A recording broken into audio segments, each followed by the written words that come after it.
want to start today by asking you all a simple question. By a show of hands, who here is afraid of failure? Quite a few. I'm proud to say I have failed many times just because I find myself in good company. Michael Jordan's misses outweigh his baskets. Roger Federer has made more errors than aces.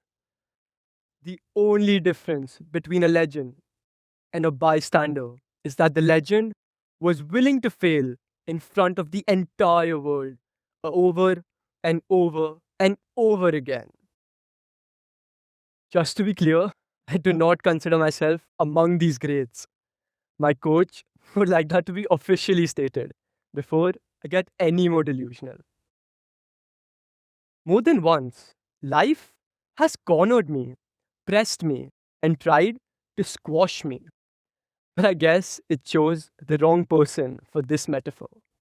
Because I've been a squash player all along, and I must tell you, life has squashed me more than one may be able to handle. But it forgot one thing.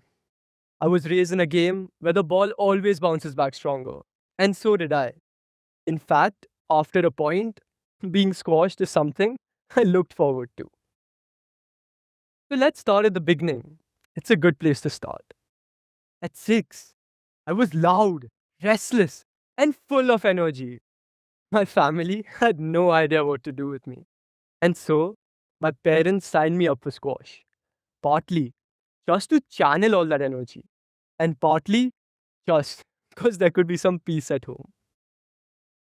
At first, I hated going. I've made all sorts of excuses.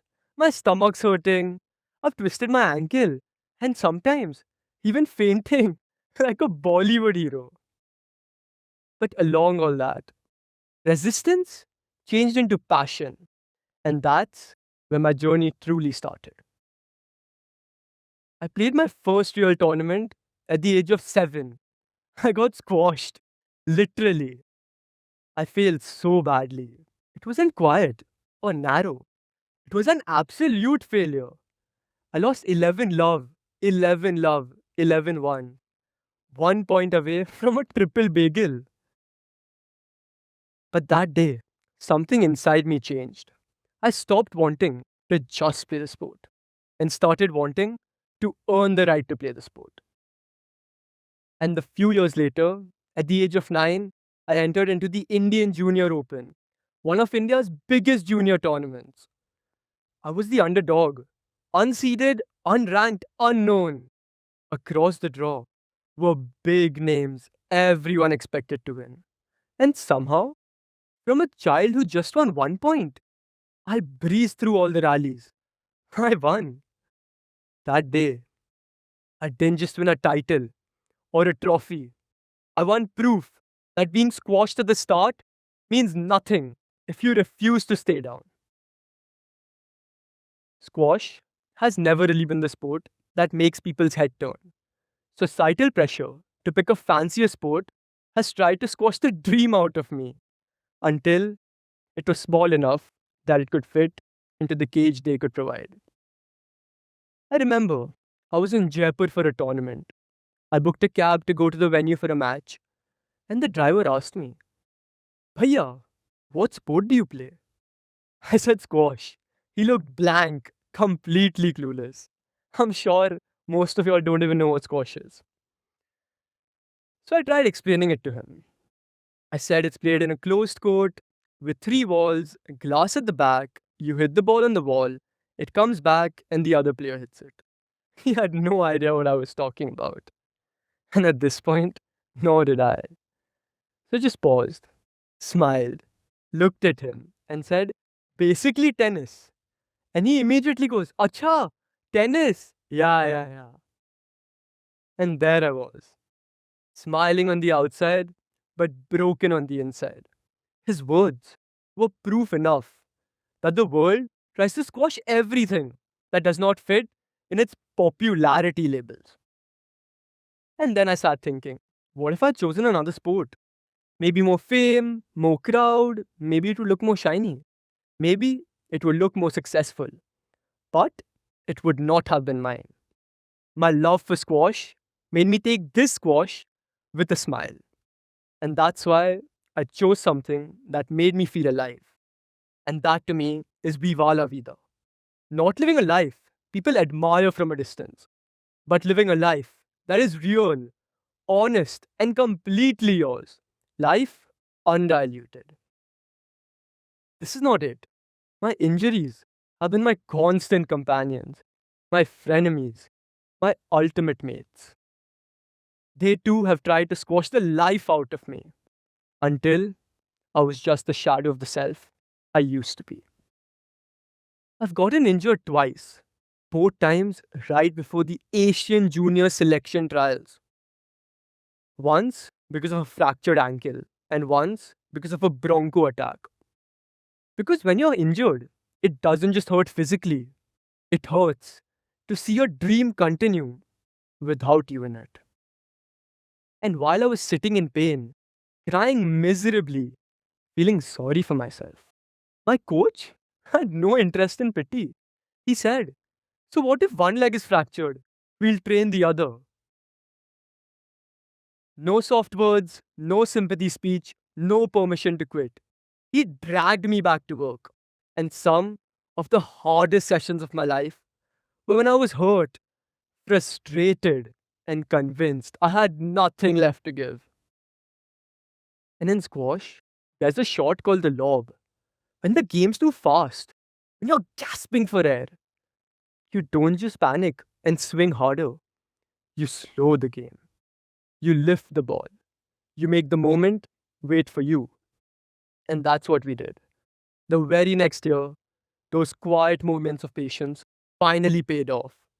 And I completed my childhood dream of representing India at the Asian Junior Individual Championships in China.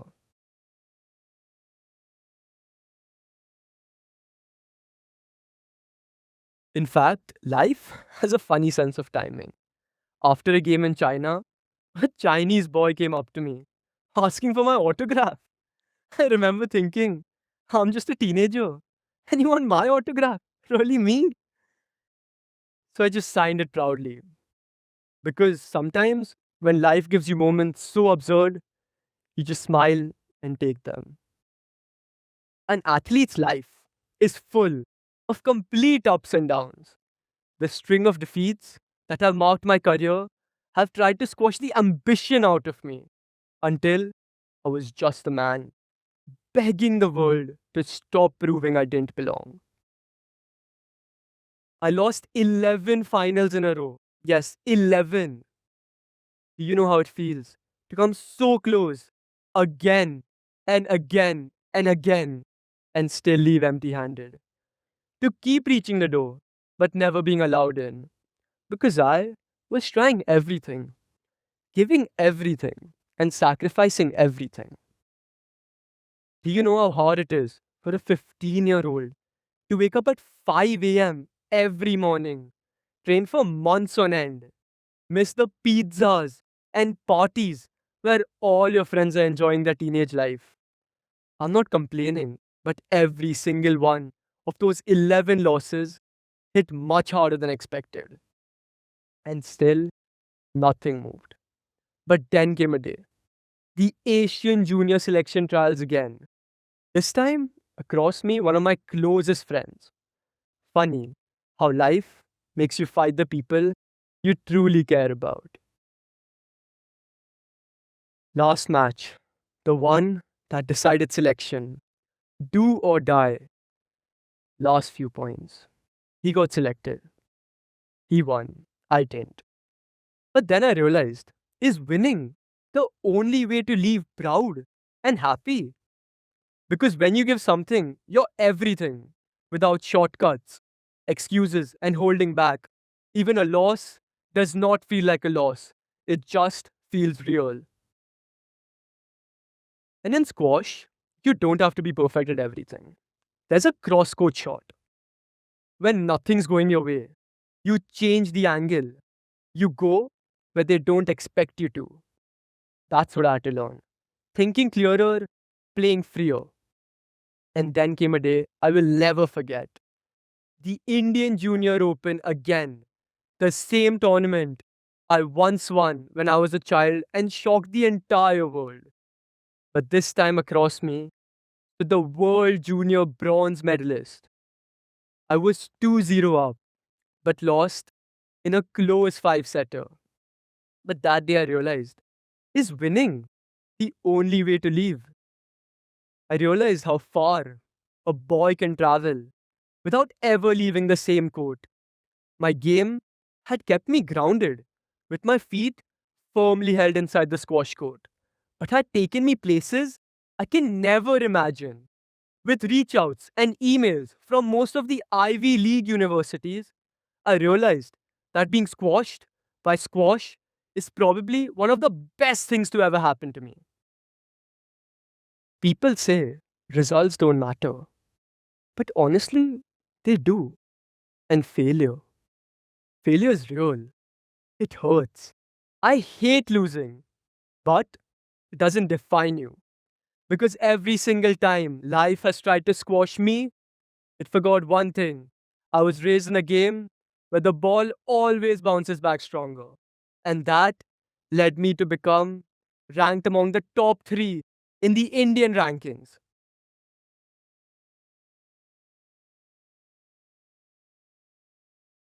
So let life humble you. Let life test you. Let life squash you. But every single time, bounce back stronger. That's it from me, everyone. I would just like to thank my parents, my coaches, my teachers, and everyone who believed in me, without whom this truly wouldn't be possible. Thank you so much.